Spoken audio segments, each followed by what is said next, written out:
Heather Sullivan stands at the entrance of the Rosewood Hotel ballroom checking her phone. 7:34 p.m. She smiles. The slideshow is ready. The photographer is in position. 120 former classmates are inside, drinking champagne, waiting for the surprise she's planned. Tonight's surprise. Tanya Bennett, the girl they voted ugliest in school back in 2013. The one with acne covering her face. The one who ate lunch in the bathroom for 4 years. Heather sent the invitation 3 weeks ago. Subject line, "Come show us who you've become." She expects Tanya to walk in exactly as she left, desperate for acceptance, ready to be humiliated one more time. A black Mercedes pulls up outside. The door opens. Heather doesn't recognize the woman who steps out. Nobody does. If you've ever been underestimated, this story is yours. What happens next will take 30 seconds and change everything. But first, we need to go back. Because what happens tonight only makes sense if you understand what happened then. August 2009. Tanya Bennett is 14 years old. First day at Riverside Academy. Her mother drops her off in a used Honda Civic that sounds like it's dying. Tanya watches the other cars pull up. BMWs, Lexuses, one Mercedes with a driver. She's wearing a uniform 2 sizes too big. Her mother bought it secondhand, hoping Tanya would grow into it. She won't. Riverside Academy is 92% white. Tuition is $35,000 a year. Tanya's mother works 2 shifts, one as a nurse's aide, one cleaning office buildings at night, to afford it. She believes in one thing: education will save her daughter. She doesn't know what education will cost. Tanya walks into the homeroom. 23 faces turn toward her. 23 white faces. She's the only black student in the class. She sits in the back corner, puts her head down, hopes to disappear. Heather Sullivan sits in the front row, blonde hair in a perfect ponytail. Coach bag. Manicured nails at 14. She turns to the girl next to her, Sarah, and whispers just loud enough, "Oh my God, she's so black. Like, really black." Sarah giggles, whispers back, "Is that acne or dirt?" They're not trying to hide it. They want Tanya to hear. Tanya's skin is dark, deep brown, almost black in certain light. And yes, her face is covered in acne. Severe cystic acne that no drugstore cream can touch.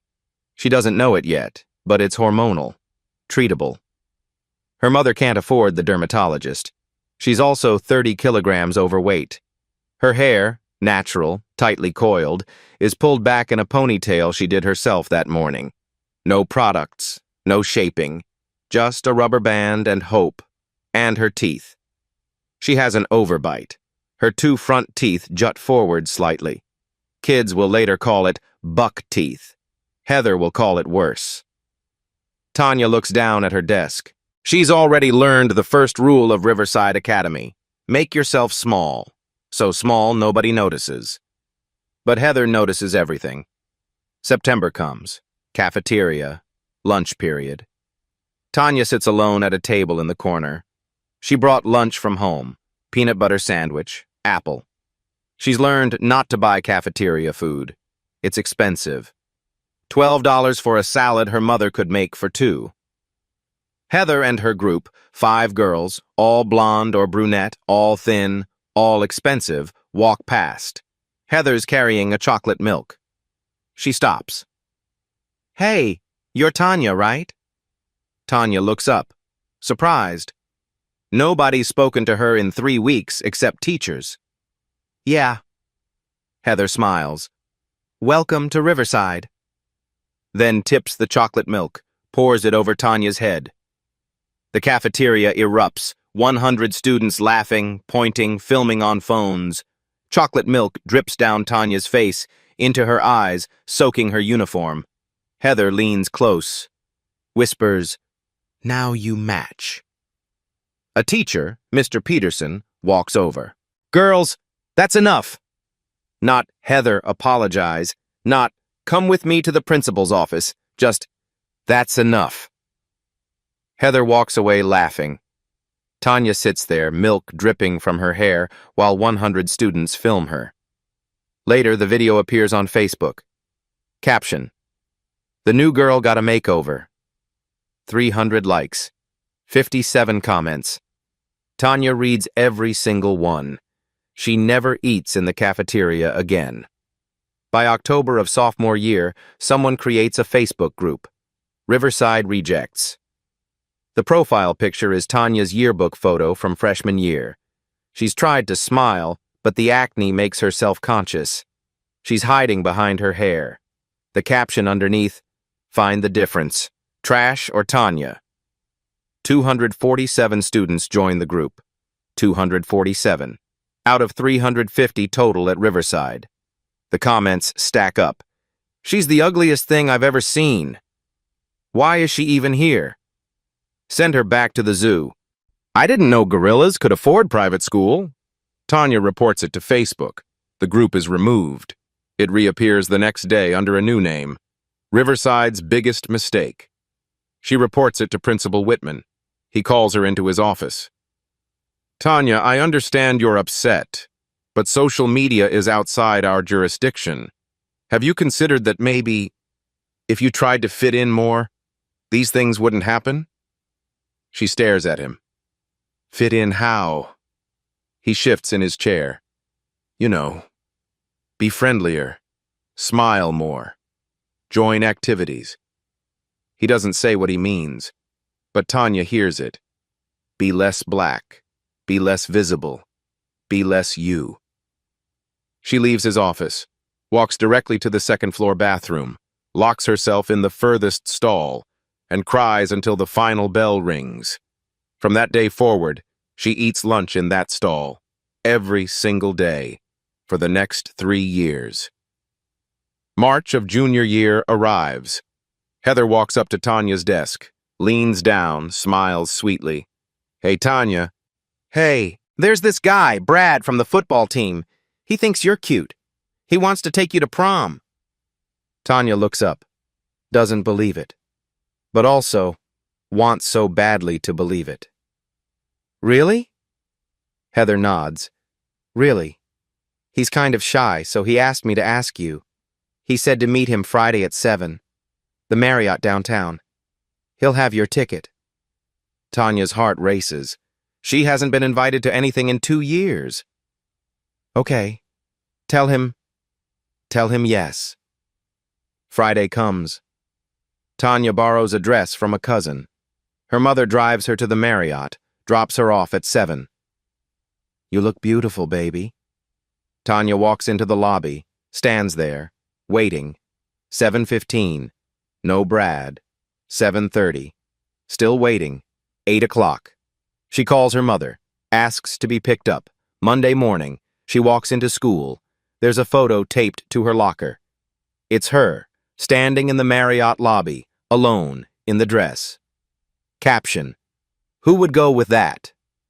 47 copies of the same photo, taped to every locker in the junior hallway. Heather walks past, doesn't even look at her, just laughs with Sarah. Tanya takes down every photo, one by one. Students walk past. Some laugh, some take pictures. Nobody helps. She keeps one photo, folds it, puts it in her backpack. She doesn't know why yet, but someday she'll need to remember. Senior year, January 2012. Heather creates a poll on Facebook. Riverside's Ugliest Girl Award. 3 nominees. Tanya is one of them. She wins with 89% of votes. 432 votes total. The comments: "Not even a competition." I feel bad for whoever has to look at her. She should just drop out and save us all. Tanya screenshots every comment, saves them in a folder on her laptop titled Evidence. She doesn't know what she's collecting evidence for. She just knows. Someday, someone needs to see this. That night, she sits on her bed, opens a bottle of her mother's sleeping pills, counts them, 43 pills. She thinks, nobody would miss me. The school would be relieved. Heather would probably throw a party. Then her mother knocks on the door. Baby, dinner's ready. Tanya closes the bottle, puts it back. She thinks of her mother. 2 jobs, 16-hour days, sacrificing everything. She can't do that to her. So she survives, one day at a time, by making herself invisible. May 2013, graduation day. When they call Tanya's name, a group of students boos. Actually, boos. At a graduation ceremony. Tanya doesn't walk across the stage. She tells the school she's sick. She picks up her diploma by mail 2 weeks later. Her mother asks why she didn't walk. Tanya lies. I didn't want to make a big deal out of it. Her mother believes her, or pretends to. That summer, Tanya leaves Atlanta, enrolls at a state university 4 hours away, tells herself, I will never go back. I will never see those people again. She deletes her Facebook, changes her phone number, cuts every tie to Riverside Academy, except one. She keeps the folder, the screenshots, the photos, the evidence. And she writes in her journal, August 2013, the night before she leaves for college. One day, I'll show them who I really am, not for revenge, just so they know they were wrong. But first, she has to become someone even she doesn't recognize yet. The transformation doesn't happen overnight. It happens in stages, small decisions that compound over years. August 2013. Tanya moves into her dorm room. Her roommate is a girl named Maya, Dominican, confident, kind. Maya takes one look at Tanya and says, Okay, student health center, dermatologist, tomorrow. Tanya shakes her head. I can't afford it. Maya pulls out her laptop. It's covered. I had the same thing. Come on. 2 weeks later, Tanya sits in a clinic. Dr. Nina Patterson examines her face. Severe cystic acne, hormonal. We'll start isotretinoin, Accutane, 18-month treatment, monthly check-ins. She pauses. This is treatable, Tanya. You don't have to live with this. Tanya almost cries. Nobody's ever said that before. The treatment begins. First 3 months, her skin gets worse. But by month 6, the cysts fade. By month 12, her face is clear. By month 18, her skin glows. Deep brown, smooth, radiant. She looks in the mirror one morning and doesn't recognize herself. Her teeth come next. She works 3 part-time jobs, library, campus bookstore, weekend babysitting, saves every dollar. By sophomore year, she has enough braces. 2 years, metal brackets, rubber bands, pain. When they come off in 2016, her smile is perfect. She practices smiling in the mirror, relearning her own face. The wait is harder. Not because of vanity, because of shame. Every pound feels like proof Heather was right. But Maya drags her to the campus gym, teaches her to lift weights, to eat for fuel, not punishment. You're not fixing yourself, Maya says. You're becoming yourself. 3 years, from 85 kilograms to 55. Not through starvation, through learning her body isn't the enemy. By 2016, Tanya is 20. Clear skin, straight teeth, healthy weight. She's walking across campus when a man stops her, hands her a card. I'm a photographer, local fashion, interested in portfolio work? She thinks it's a joke, like the prom. But Maya pushes her. Just try it. The shoot happens. Photos go online. Within a week, a modeling scout reaches out. Within a month, Tanya signs her first contract. Within 6 months, she walks her first runway, Atlanta Fashion Week. She posts 1 photo on Instagram, her first post in 3 years. Caption: They said I'd never belong. Turns out I just needed a different stage. The career builds. 2017, more local shows. 2018, New York Fashion Week. 2019, Paris, Givenchy. She walks that runway thinking of the girl in the bathroom stall. She doesn't cry. She just walks. 2020, Versace campaign. Her face on billboards in Milan. Instagram followers, 1 million. 2021, Vogue Italia, then Vogue France. 2022, Vogue US. May cover. Her mother frames it, cries every time she walks past it. But Tanya doesn't stop at modeling. She launches Glowtech, a beauty tech startup using AI for custom skincare. She pitches investors. Most say no. One says yes. Series A, 5 million. Series B in 2023, 50 million. Forbes writes about her. Model, founder, disruptor. That same year she meets Brandon Cole, CEO of a fintech startup. Net worth, 200 million. They meet at a conference. By December, they're engaged. 2024. Instagram followers, 2.5 million. Her life is unrecognizable from what it was, but she still has the folder, the screenshots, the evidence. She opens it sometimes, late at night, not to hurt herself, to remember, to make sure she never forgets who they really are. September 2024. An email arrives. Subject: Riverside Class of 2013 Reunion. Show us who you've become. Tanya reads it 3 times. The wording is careful, friendly, but underneath, she recognizes the tone. She deletes it, then retrieves it from trash. Because sometimes, the only way forward is to go back.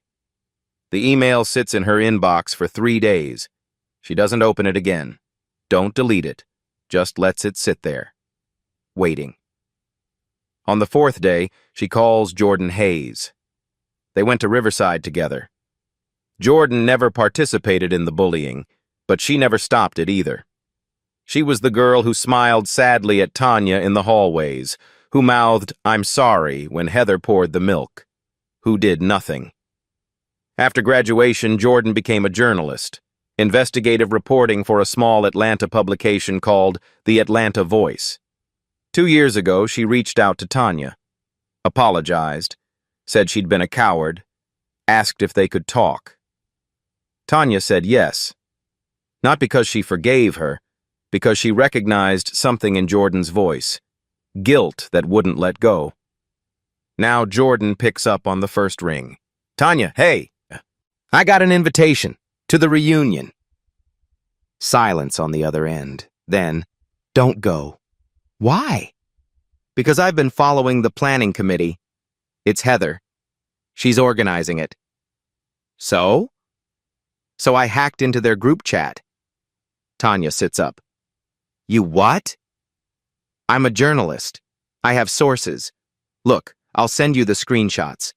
But Tanya, this isn't a reunion. It's a setup." The screenshots arrive 2 minutes later. A group chat called Reunion Fund Committee, 22 members. Admin, Heather Sullivan, 87 messages spanning 3 weeks. Tanya scrolls through them. Her hands start shaking. Heather, October 20th. "Okay, guys, Tanya Bennett RSVP'd. Yes, this is going to be amazing." Sarah, "OMG, is she serious? Does she think we forgot?" Heather, "Let's do a slideshow. Then and now theme. I'll pull her worst photos from the yearbook." Mike, "My cousin's a photographer. I'll have him ready to capture her reaction." Heather, "Perfect. We'll give her the Most Transformed award. Get her up on stage. Then, plot twist, we reveal it's a joke. I want to see her face when she realizes nothing's changed." Ashley, "Wait, isn't that kind of mean?" Heather, "She was ugly then. She's probably still ugly now. Just hiding it better. Makeup, filters, whatever. This is justice. She never belonged at Riverside. We're just reminding her. Tanya reads the messages 3 times. Her chest feels tight. She thinks about deleting the email, blocking Heather, pretending none of this exists. Then she sees the last message. Heather, November 10th. Make sure everything's filmed. I want this on TikTok. Ugly Duckling tries to be a swan. Gonna go viral. Something inside Tanya shifts. Not anger. Something colder. Clearer. She calls Jordan back. I'm going. Tanya, no. They're planning to humiliate you. I know. Then why? Because they think I'm still that girl. The one who hid in bathrooms. Who took their shit and said nothing? Tanya's voice is calm, steady. They're expecting a victim. I'm bringing something else. Jordan pauses. What do you need from me? Everything you have. Every screenshot, every message, and I need you there. Recording. Not for TikTok, for evidence. Evidence for what? I don't know yet, but I'm not going in unprepared.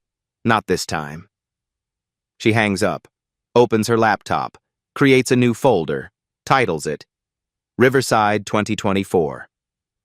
She downloads the screenshots, the old Facebook posts, the yearbook photos, the evidence from 2013, side by side with the messages from today. 11 years apart, same cruelty, same people. She texts her assistant.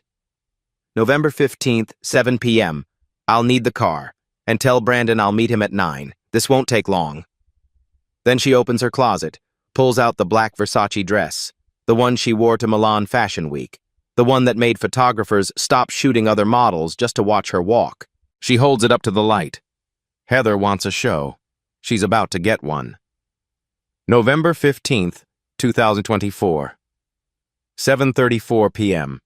The black Mercedes S-Class pulls up to the Rosewood Hotel. Tanya sits in the back seat wearing the Versace dress, black, structured, flawless.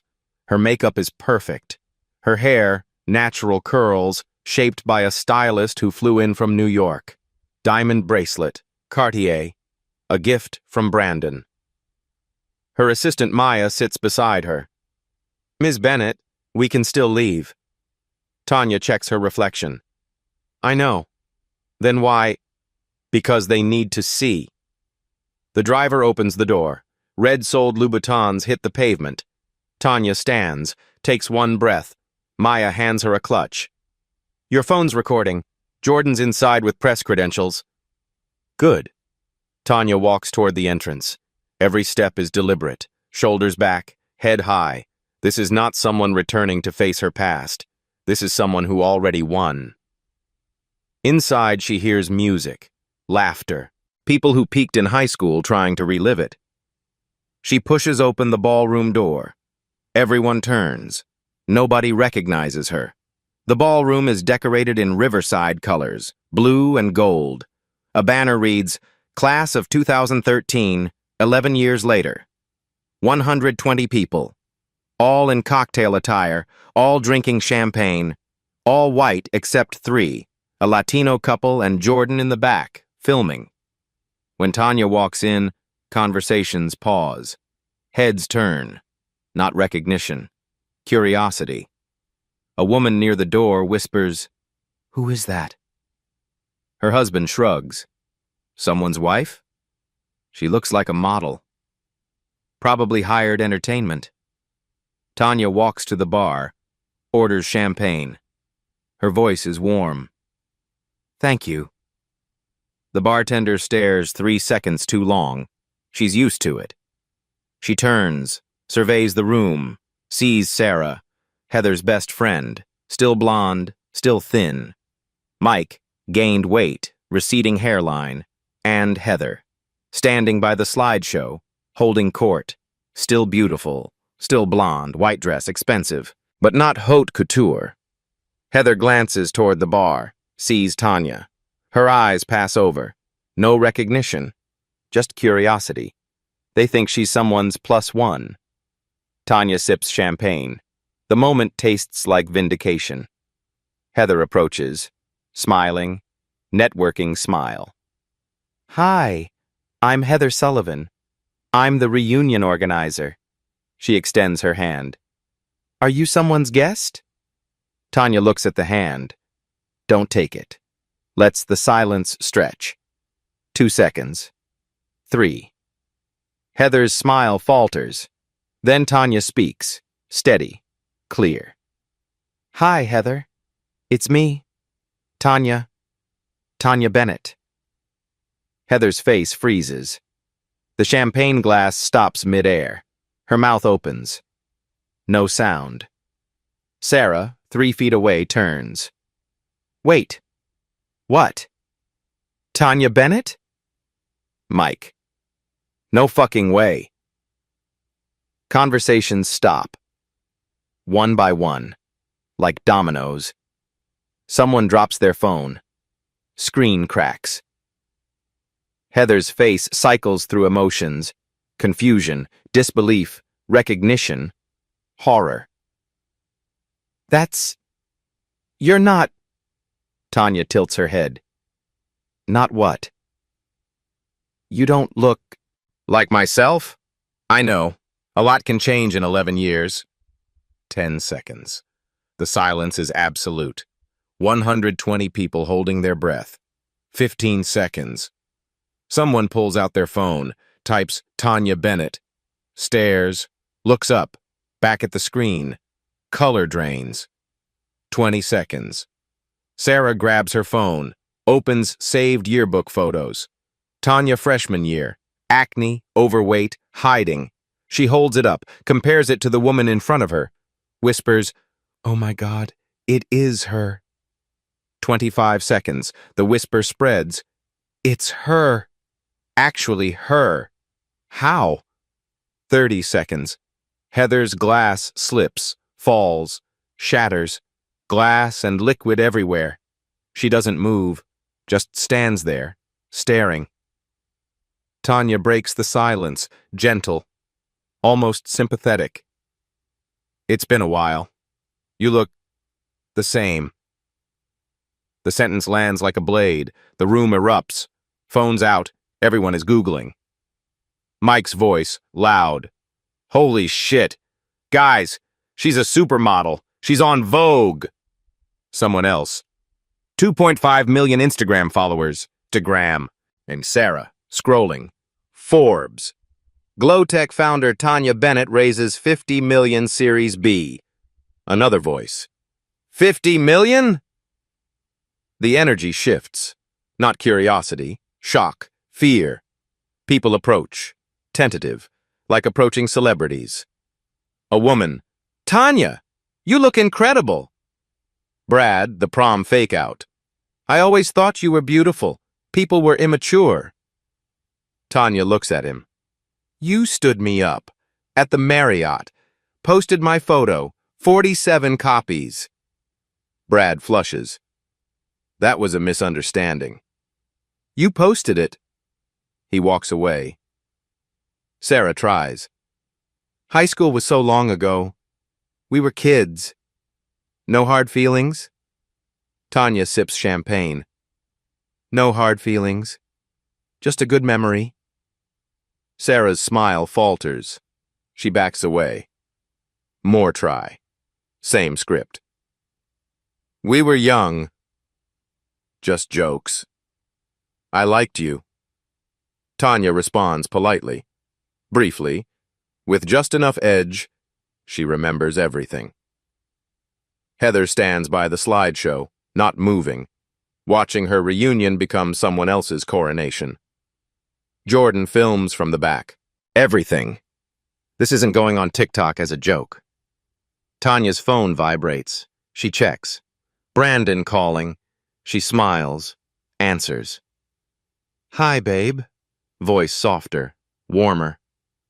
Yes, I'm here. It's interesting. I'll tell you later. She laughs. Love you too. See you at 9. She hangs up. People heard. Did she say babe? Is she dating someone? Mike Googles. Tanya Bennett engaged, eyes wide. She's engaged to Brandon Cole. Who? Mike shows his phone. CEO, fintech startup, 1.2 billion valuation, net worth 200 million. Someone laughs. Disbelief. She's marrying a billionaire? Sarah whispers. She's not just successful, she's rich. Heather looks sick. The doors open. Maya walks in. Professional. Approaches Tanya. Ms. Bennett, your car is ready. Mr. Cole confirmed at 9 p.m. Tanya nods. Thank you. 20 minutes. Maya exists. The room watches. The formality. The difference. Assistant. Car. Billionaire dinner reservation. Amanda whispers to her husband. We invited her to laugh at her. She's on a different level entirely. Heather moves, walks to Tanya, hands shaking, trying to smile. Tanya, wow. You've really made something of yourself. Tanya looks at her, really looks. I didn't make something of myself. I always was something. You chose not to see it. Heather's smile cracks. High school was long ago. We were kids. Can we move past it? Move past it? You don't even remember what you did. I remember every word, every photo, every day I cried in that bathroom. I'm sorry if... You're not sorry I was hurt. You're sorry I'm successful. Silence. People look away. Heather flushes. You think you're better than us? Tanya doesn't hesitate. I don't think I'm better than you. I know I'm no longer beneath you. She sets down her glass, picks up her clutch. The slideshow was supposed to start at 8 o'clock p.m. Memory lane. Tanya's yearbook photo was blown up. Caption. Some things never change. The joke, the punchline. 7:58 p.m. Trevor, the MC, approaches Heather. Should we start? Heather stares at the cued photos. Look at Tanya across the room, looking like she stepped out of Vogue. No, cancel it. But, cancel it. Trevor walks away. The slideshow never plays. People notice. Whisper. Why no slideshow? I thought there was a surprise. Sarah approaches. What happened? Heather doesn't answer. She watches Tanya. Watch people flock to her.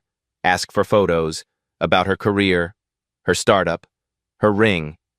Everything Heather planned to be the center of, Tanya is. Worse, Tanya isn't trying. She's polite. Brief. She's not here to impress them. 8 o'clock p.m. Tanya walks toward the exit. Maya appears. Hands her a coat. Tanya turns. Look at the room. Everyone is watching. She raises her hand. Small wave. It was educational. Thank you for the invitation. Her voice carries. Calm. Clear. She walks out. The ballroom erupts. Loud. Frantic. Everyone is processing what happened. Heather stands center. Alone. Her friends have moved away. Nobody wants association with someone who just lost that badly. Sarah whispers, What do we do? Heather doesn't answer, staring at the door. Her phone buzzes. Instagram notification. Someone tagged her. She opens it. Video from the reunion. The moment Tanya said her name. 30 seconds of silence. Heather's face, glass falling. Caption. When the ugly duckling shows up as a swan, had karma. 12,000 views, 3 minutes. Heather's hands shake. This wasn't supposed to happen. Tanya was the joke, the punchline. Instead, Heather is. Outside, Tanya slides into the Mercedes. Maya closes the door. The car pulls away. Jordan gets in her car. Open laptop. Uploads 47 minutes of footage. Texts Tanya. Got it all. What's next? Tanya. Now we wait. She's not done yet. Because people like Heather never know when to stop. The video goes viral overnight. By Sunday morning, 48 hours after the reunion, the clip has 2.3 million views. It's on TikTok, Instagram, Twitter, Reddit. Someone made it into a meme.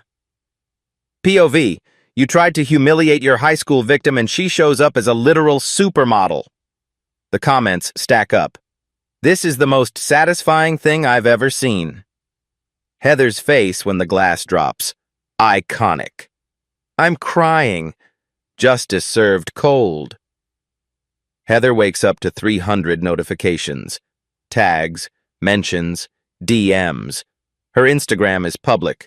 People are finding her, commenting on old photos. Are you organizing a hate campaign? Karma came for you in Versace. She makes her account private. Too late. Screenshots exist. Her LinkedIn gets flooded. Her company email. Someone finds her work number. Calls. Leaves a voicemail. You're disgusting. Sunday afternoon, Heather calls her mother. Mom, I need help. People are attacking me online. Her mother, Catherine Sullivan, wife of the Sullivan Media Group founder, listens. Then says, What did you do? Nothing. It's Tanya Bennett. Remember her? From Riverside? She showed up at the reunion and what? She's trying to make me look bad. Her mother sighs. Heather, fix it. Quietly. Don't make this worse. But Heather doesn't know how to be quiet. Monday morning, she calls a PR firm, Apex Reputation Management, $15,000 for a 2-week campaign. She uses her corporate card, justifies it internally as personal brand management. The email she sends is brief. Need to counter narrative around viral video. Target, Tanya Bennett. Strategy, plant doubt. Suggest her transformation isn't real. Plastic surgery, rich boyfriend funding everything. Timeline, immediate. Apex responds within an hour. Understood. We'll deploy an influencer network plus anonymous sources. ETA 48 hours. By Wednesday, it begins. 12 new Twitter accounts, created within 24 hours, all with similar profile pictures, stock photos, generic names, all posting the same message in slightly different words. Okay, but let's be real. Tanya Bennett before and after? That's not skincare. That's a surgeon.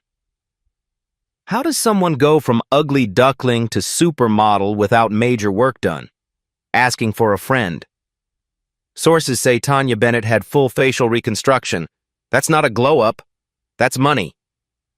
The accounts tag Tanya, tag beauty bloggers, tag journalists. Within 6 hours, the hashtag #TanyaTruth is trending. Small, regional, but trending.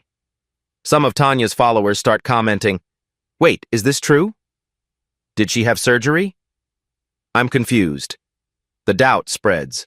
Not everyone believes it, but enough people question. Enough to create noise. Thursday morning, Tanya's publicist calls. We're seeing coordinated attacks. Recommend response. Tanya sits in her apartment, reading the tweets, the comments, the same words over and over. Fake. Plastic. Surgery. Brandon's in London for business. He calls that evening. Tanya, ignore them. It's just jealousy. I've ignored them for 11 years. Look where it got me. What do you want to do? She thinks about it. About the girl in the bathroom stall. About the evidence folder. About the fact that some people never learn. I want the truth. All of it. She calls Jordan. Jordan picks up immediately. I saw the tweets. I'm already looking into it. Can you trace them? I have a friend, cybersecurity analyst. Let me make some calls. Friday afternoon, Jordan calls back. Got something.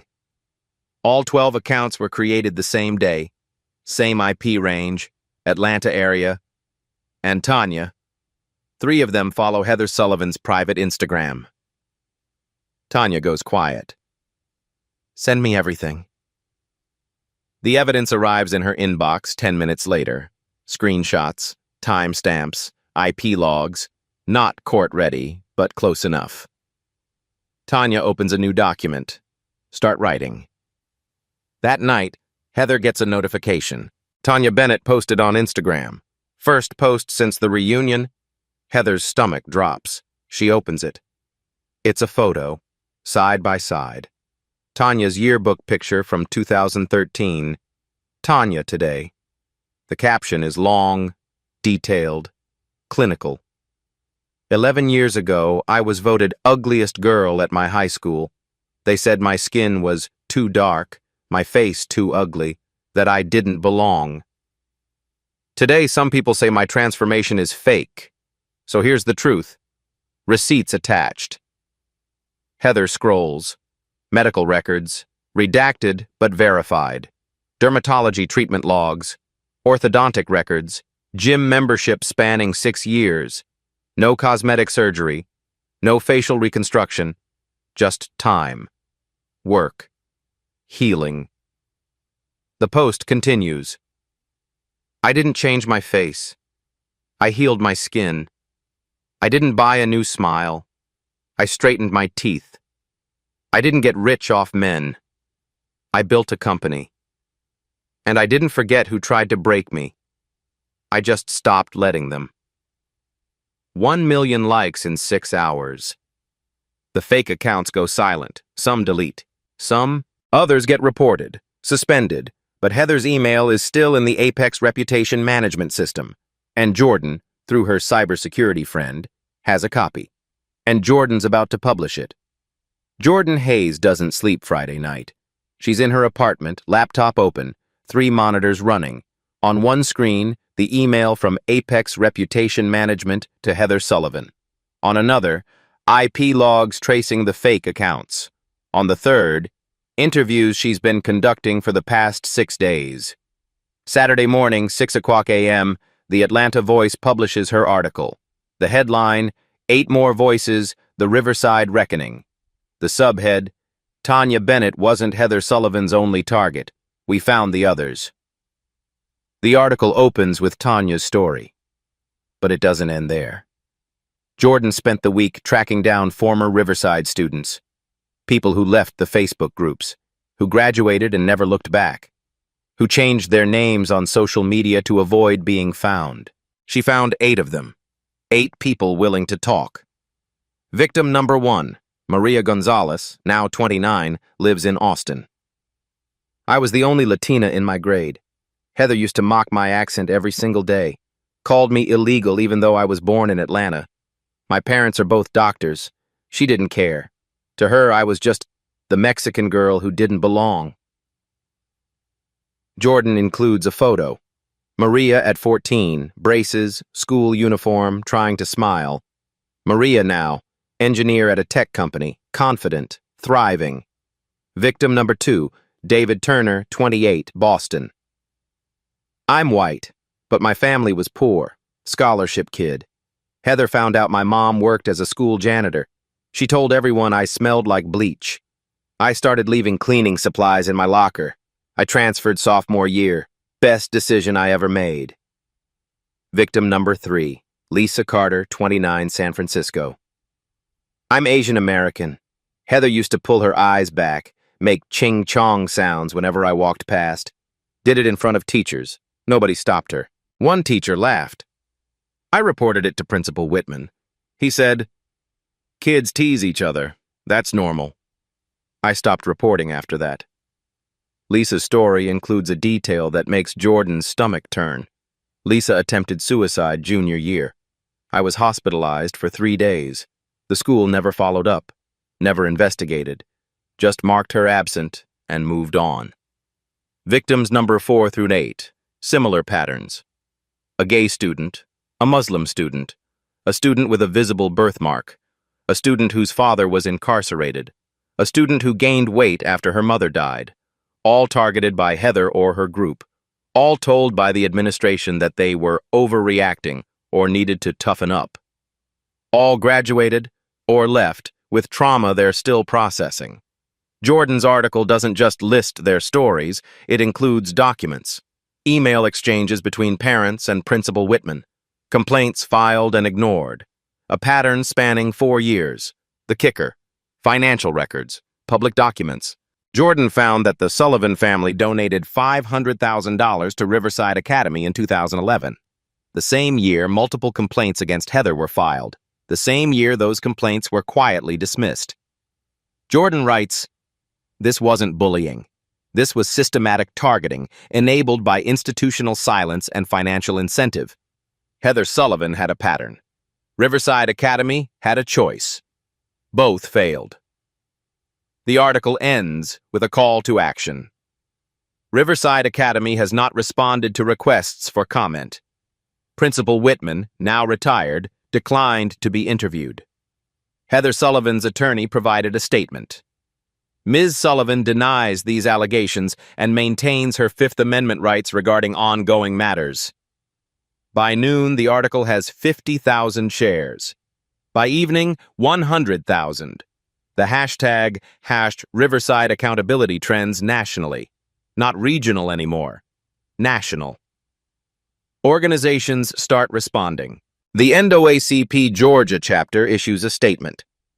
"We stand with Tanya Bennett and all survivors of racialized bullying. Riverside Academy must be held accountable. Silence is complicity." Asian American advocacy groups, Latino organizations, LGBTQ+ student alliances, all amplifying the story, all demanding answers. By Sunday, a petition appeared on change.org. Demand Riverside Academy reform. It asks for independent investigation, policy changes, formal apology, and restitution fund for affected students. Within 72 hours, 250,000 signatures. Riverside Academy's Board of Trustees starts receiving emails. 800 in the first weekend. From alumni, from my parents, from advocacy groups. All saying the same thing. We're watching. Do something. Monday morning, the school issues a statement. Riverside Academy takes these allegations seriously. We are conducting an internal review and will respond appropriately. Internal review. The same phrase they used in 2011. But this time, the pressure doesn't stop. CNN picks up the story. Not as a headline, but as a human interest segment. High school reunion goes viral, but the story behind it is much darker. They interview Tanya. Briefly. She's careful, measured. "I'm not doing this for revenge. I'm doing this so the next black girl who walks through those doors doesn't have to become invisible to survive." They try to interview Heather. She declines. Her attorney reads a statement on camera. Ms. Sullivan categorically denies these allegations. High school conflicts from over a decade ago do not reflect who she is today. She is cooperating with all appropriate investigations. But the internet doesn't care about attorney statements. The internet has receipts, screenshots, videos, medical records, testimonies. 8 people, 8 stories, 1 pattern. Tuesday, Sullivan Media Group, Heather's family company, releases a statement. Heather Sullivan is taking a temporary leave of absence to focus on personal matters. Translation: she's been forced out, temporarily, for optics. Heather's Instagram stays private. Her LinkedIn shows sabbatical. Her friends, the ones from the reunion, from the group chat, stop answering her calls. Sarah posts on Facebook. "I want to be clear. I don't condone bullying of any kind. I was young and made mistakes. I'm deeply sorry to anyone I hurt." It's vague. Doesn't name Tanya. Doesn't name Heather. But it's self-preservation. Rats leaving the ship. Wednesday evening, Tanya receives an email from a 15-year-old girl in Ohio. Subject: "You saved my life." The email reads, "Dear Tanya, my name is Sarah. I'm 15. I'm black. I go to a mostly white school. Last month, girls posted my photos online, said I was too dark, too ugly, that I should go back to Africa. I didn't want to go to school anymore. I didn't want to be alive anymore. 3 days ago, I saw your Instagram post. I saw your yearbook photo. I saw you now. And I realized, if you survived, maybe I can too. I'm not giving up, because you didn't. Thank you for speaking. You saved my life. Sarah." Tanya reads it 3 times, sits on her bed, stares at the ceiling. Her phone buzzes. Text from Brandon. "How are you holding up?" She texts back, "I thought I was doing this for me, but it's bigger now." Good. That means it matters.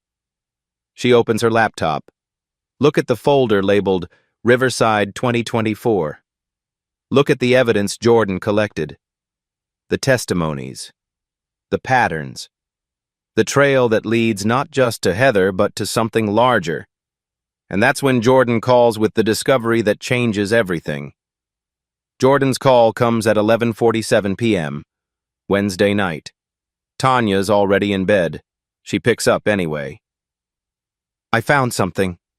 Jordan's voice is tight, urgent. "The fake accounts. The ones attacking you after the reunion. I had my contact dig deeper." "And?" "They're not just from this year. Heather's been running fake accounts since 2020. 12 different profiles. All targeting you." Tanya sits up. "What?" "She's been stalking you, Tanya. For 4 years. Commenting on your posts. DMing you as fake fans. One account even pretended to be a brand recruiter. Asked for your address, your schedule. That's not harassment. That's a felony under Georgia law." Tanya's chest tightens. She thinks about all the random messages over the years. The ones she deleted without responding. The ones that felt slightly off. "You're sure?"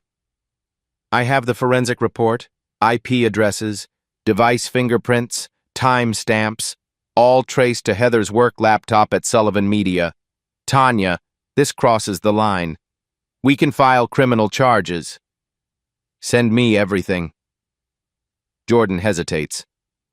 "Are you okay?" Tanya doesn't answer right away. "I will be." She hangs up, sits in the dark. Her apartment is silent. Brandon's still in London. Won't be back until Friday. She's alone. Her phone lights up. Notifications, Instagram, Twitter, LinkedIn. Messages from strangers. Some are supportive, some hateful. "You're ruining someone's life over high school drama. Let it go. You're just playing victim for attention." She turns off her phone, stands, walks to the window, looks out at the Atlanta skyline, the city she left, the city she came back to. She thinks about the email from Sarah, the 15-year-old in Ohio, the one who almost gave up. Tanya wonders how many others there are. How many kids are sitting in bathrooms right now, counting pills, thinking nobody would miss them. She thinks about the folder, the evidence, the screenshots from 2009, the Facebook posts, the yearbook photos, the comments, "Ugliest girl. Send her back. Nobody will ever love you." She kept them for 11 years, not to hurt herself, but because she knew someday someone would have to listen. But now she's exhausted. The viral video, the fake accounts, the article, the interviews, the hate mail, the pressure. It's been 2 weeks since the reunion. Feels like 2 years. She considers stopping, releasing a statement. "I've said my piece. I'm moving on." Let Heather fade into obscurity. Let Riverside issue some hollow apology. Let it all just end. Her phone, still off, sits on the counter, next to her laptop. She opens the laptop, checks email one more time before bed. There's a new message, sent 3 minutes ago. Subject: "Thank you." She almost deletes it, thinks it's spam, but something makes her open it. "Dear Ms. Bennett, my name is Rachel. I was at Riverside 2009-2010. I was there when they poured milk on you. I saw everything. I never said anything. I transferred out because I was scared I'd be next. I've lived with that guilt for 14 years, but because you spoke up, I finally told my therapist what happened, what I witnessed, what I didn't stop. I'm starting to heal. Thank you for being braver than I was. Rachel." Tanya reads it twice, then closes the laptop, picks up her phone, turns it back on, calls Jordan. "File the charges, all of them. Because some fights aren't just for yourself. By Thursday morning, the story has escaped social media. It's on the news. Good Morning America runs a 3-minute segment. The high school reunion that sparked a national conversation about bullying and accountability. They show clips, the viral video, Tanya's Instagram post, excerpts from Jordan's article, the hashtag #Riverside. Accountability hits 1.2 million tweets in 72 hours. Tanya's story trends alongside it. People share their own experiences, their own bullies, their own Heathers. A mother in California posts, "My daughter is 13. Last week she asked me if she was pretty. I showed her Tanya's story. Today she asked me if she was strong. The answer is yes." The movement grows beyond Tanya, beyond Heather. It becomes something larger, a reckoning. Friday afternoon, the NAACP Georgia chapter holds a press conference outside Riverside Academy. 50 people attend. News cameras, journalists, former students. Dr. Patricia Williams, chapter president, speaks. "We stand with Tanya Bennett and all survivors of racialized bullying. Riverside Academy has had 11 years to address this. Their silence ends now. We demand transparency. We demand accountability. We demand change." The crowd chants, "No more silence, no more complicity." Riverside Academy's Board of Trustees meets in an emergency session. 9 members. They vote 8-1. Commission an independent investigation. 7-2. Create a task force on diversity and inclusion. 9-0. Issue a public apology to affected students. The statement releases Saturday. Riverside Academy apologizes to Tanya Bennett and all students who experienced harm during their time at our institution. We failed to provide a safe environment. We are committed to change. Effective immediately, we are implementing new anti-bullying protocols and mandatory training for all staff. It's careful, legal, but it's something. Sullivan Media Group faces pressure too. Employees leak internal emails. People asking, "Why is Heather still on leave? Why not terminate?" The board meets. The decision comes Monday. Heather Sullivan's employment is terminated, effective immediately. The press release is brief. Due to violation of company ethics policies and misuse of company resources for personal matters, Ms. Sullivan's employment has been terminated. We do not condone her actions. Heather doesn't respond publicly. Her Instagram stays private. Her LinkedIn changes to open to opportunities. Her friends from the reunion, the group chat members, distance themselves. Some delete old photos, some post vague apologies, nobody mentions her name. Tuesday morning, Tanya wakes up to a text from her lawyer. Fulton County DA reviewed the forensic report. They're opening a criminal investigation, stalking charges. Heather will be notified within 48 hours. Tanya stares at the message. This is real now. Not just social media, not just public opinion, the legal system.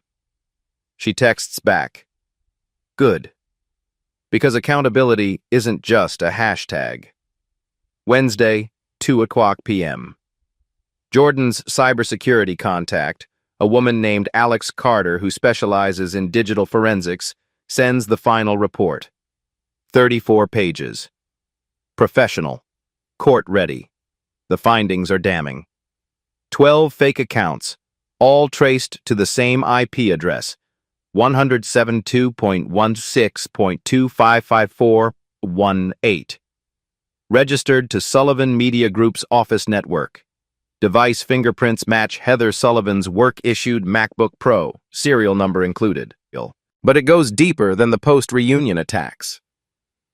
Alex traced the accounts back, not weeks, years. The first account was created in March 2020, right after Tanya's first Vogue feature. The account name, @BeautyTruthSeeker. It followed Tanya, liked her posts, left supportive comments. You're glowing. What's your secret? 2 weeks later, it DM'd her. Hi, I'm starting a skincare line. I would love to interview you about your routine. Can we set up a call? What's your address for samples? Tanya never responded. The account disappeared, but 7 more followed. Different names, different approaches, all trying to extract information, home address, schedule, travel plans. One pretended to be a photographer, another journalist, another brand partnership manager. Alex's report includes screenshots, timestamps, metadata showing all accounts accessed from the same device during Heather's work hours, 9 a.m. to 5 p.m., weekdays. The report concludes, pattern consistent with stalking behavior as defined under Georgia Code SARN 16590. The subject repeatedly contacted the target without consent, attempted to obtain personal information through deceptive means, caused a reasonable person to fear for their safety. Jordan forwards it to Tanya, then to Tanya's attorney, then to the Fulton County District Attorney's Office. Thursday morning, Detective Sarah Martinez from the Fulton County PD calls Tanya. Ms. Bennett, we've reviewed the forensic report. We'd like to ask you some questions. Can you come in? Friday afternoon, Tanya sits in a conference room. Detective Martinez, an assistant DA, her attorney Greg Wilson beside her. They walk through everything. The fake accounts, the messages, the pattern spans 4 years. Detective Martinez takes notes. Did you ever feel threatened? Tanya thinks about it. Not physically. But knowing someone was watching me for 4 years? Creating fake identities to get close to me? Yes. I felt violated. Did you know it was Ms. Sullivan? Not until last week. The assistant DA speaks. Ms. Bennett, based on this evidence, we have grounds to pursue charges. Stalking, potentially harassment, computer fraud. Are you willing to proceed? Tanya looks at her attorney. He nods. She looks back at the DA. Yes. Monday, November 27th. Heather Sullivan receives a summons. She's being charged with 1 count of stalking under Georgia law, misdemeanor, potentially felony if prosecutors can prove aggravating factors. Her attorney calls immediately. Heather, we need to talk. Heather sits in her apartment, unemployed, alone, facing criminal charges. She thinks about the reunion, the plan, the slideshow that never played. How did it come to this? The answer is simple. She never stopped. December 5th, 2024. Riverside Academy Auditorium. 7:00 p.m. 200 people attend. News cameras line the back. Jordan sits front row, recording. Heather sits in the 3rd row with her attorney. Navy blazer, hair back, no makeup, trying to look remorseful. Tanya arrives at 7:10. The room quiets. She sits facing the panel. 9 trustees, new principal, dean of students. Board chair, Dr. Patricia Harrison speaks. Ms. Bennett, the floor is yours. Tanya stands. Simple black dress. No notes. Just memory. My name is Tanya Bennett. 11 years ago, I sat in this building and was told every day that I didn't belong. Not because of my grades, because of my skin. Because I didn't fit someone's definition of beautiful. Her voice is steady, factual. I kept every message, every photo, not for revenge, because I knew one day someone would listen. Today, you're listening. She describes the milk, the Facebook groups, the fake prom, the graduation booze. I reported it multiple times. I was told to toughen up. Maybe if I fit in more, it would stop. She pauses. I'm not here to destroy Heather Sullivan.